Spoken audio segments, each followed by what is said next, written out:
I'm obliged to take the floor to respond to some comments.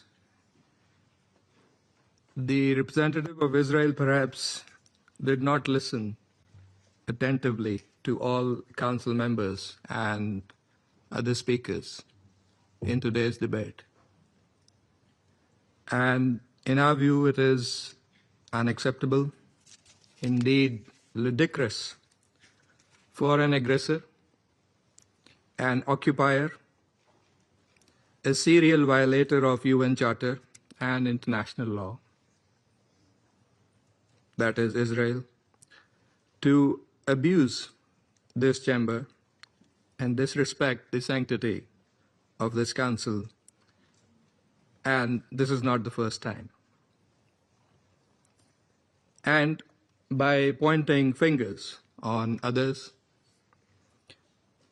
baseless assertions primarily aimed at masking its own illegal actions and violations of international law.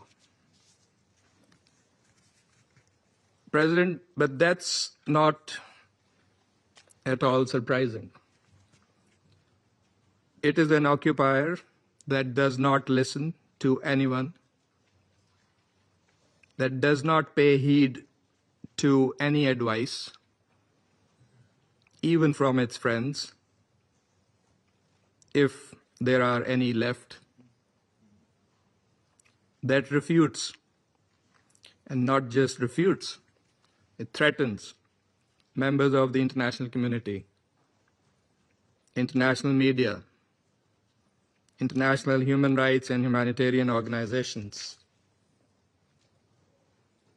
doesn't listen to the ICJ or the ICC, and threatens the UN and its senior officials.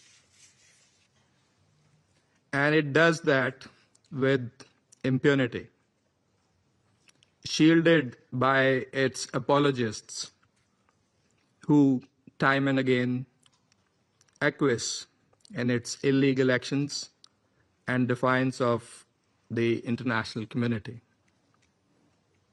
And like all occupiers, despite being the aggressor, it feigns and plays the victim. But today, it is totally exposed. President, this council has spent decades discussing the situation in the Middle East and the Palestinian question. Meeting after meeting, we devote hours to this agenda. It is not because of anyone else. It is because of Israel that refuses to vacate its illegal occupation, and that blatantly violates the resolutions of this council. It's because of that we have these discussions. Israel also chose to refer to an unrelated incident and make misleading remarks regarding Pakistan in an effort to justify its own illegal actions and violations of international law. Pakistan's position on that incident has been clearly stated and is publicly available. The international community is well aware of Pakistan's frontline role and sacrifices in the international community's fight against terrorism. The entire world, including our partners, acknowledge that Al-Qaeda was largely decimated due to Pakistan's counterterrorism efforts.